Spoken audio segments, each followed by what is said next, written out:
Shalom. Bagaimana Tuhan memakai Yeremia sebagai nubuatan yang berjalan. Yeremia adalah salah satu nabi yang Tuhan pakai sebagai pesan hidup. Bukan hanya lewat kata-kata ya, tetapi juga lewat pengalaman pribadinya. Seperti Yesaya dan Hosea tadi Bapak Ibu ya.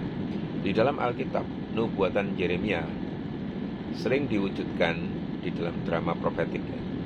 Tindakan, pemberitaan dan kehidupan pribadinya itu dipakai untuk menyampaikan pesan Allah. Bagaimana dia dipakai Allah itu? Nah, yang pertama, sudah sejak di dalam kandungan ia dipanggil ya.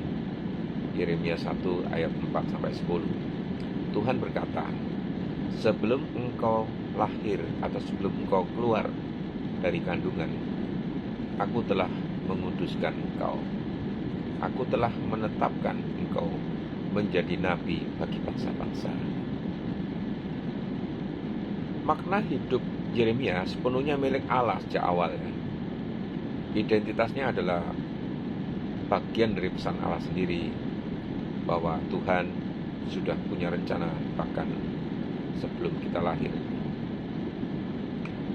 Larangan menikah dan berkeluarga ini ada di Yeremia 16 ayat 1-4 ya. Ini untuk Nabi Yeremia ya Bapak Ibu ya. Allah memerintahkan Yeremia untuk tidak menikah atau punya anak. Makna simbolisnya menggambarkan masa depan bangsa Yehuda ya, bahwa masa depan mereka itu suram ya. Anak-anak akan mati karena pedang dan kelaparan akibat dari hukuman Tuhan. Nah, pelajaran rohaninya apa?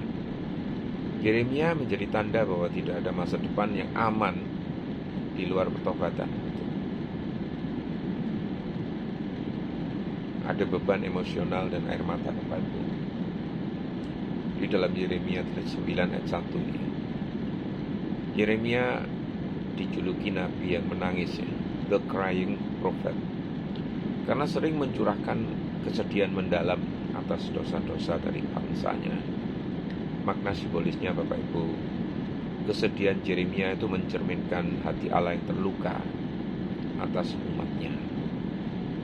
Bahkan penderitaan batinnya menjadi nubuatan bahwa dosa itu membawa penderitaan yang sejati. Jadi ini adalah sebuah tindakan simbolis yang sebagai sebuah nubuatan yang hidup. Allah sering memberi Yeremia perintah-perintah unik ya. Misalnya di dalam Yeremia 12 ya ayat 1-11 itu dikatakan, membeli dan menyembunyikan ikat pinggang lenan di tepi sungai, lalu menemukannya rusak. Jadi Israel telah rusak karena kesombongan tidak lagi melekat pada Tuhan. Yang kedua, di dalam Yeremia 19 ayat 1-13, memecahkan bola-bola tanah di depan para tua-tua. Yehuda akan hancur total, artinya tidak dapat diperbaiki lagi. Memakai kuk kayu di leher, ini di Yeremia 27 ayat 1-15. Yehuda harus tunduk pada kekuasaan Babel. Perlawanan akan membawa kehancuran. Yang terakhir, membeli ladang dari Anatot saat negeri akan jatuh. Yeremia 32 ayat 6-15 ya. Tanda bahwa harapan setelah pembuangan, Allah akan memulihkan umatnya.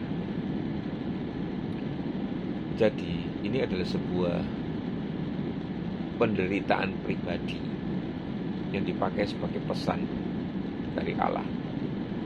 Yeremia ditolak, dipenjara, diancam mati, dan dibuang ke dalam perigi yang berlumpur ya. Di dalam Yeremia 38 ayat 6 ini. Semua ini mencerminkan bahwa nabi sejati itu sering ditolak karena menyampaikan kebenaran yang tidak ingin didengar orang. penderitaan Yeremia adalah nubuatan hidup bahwa firman Allah akan ditolak sebelum membawa pemulihan.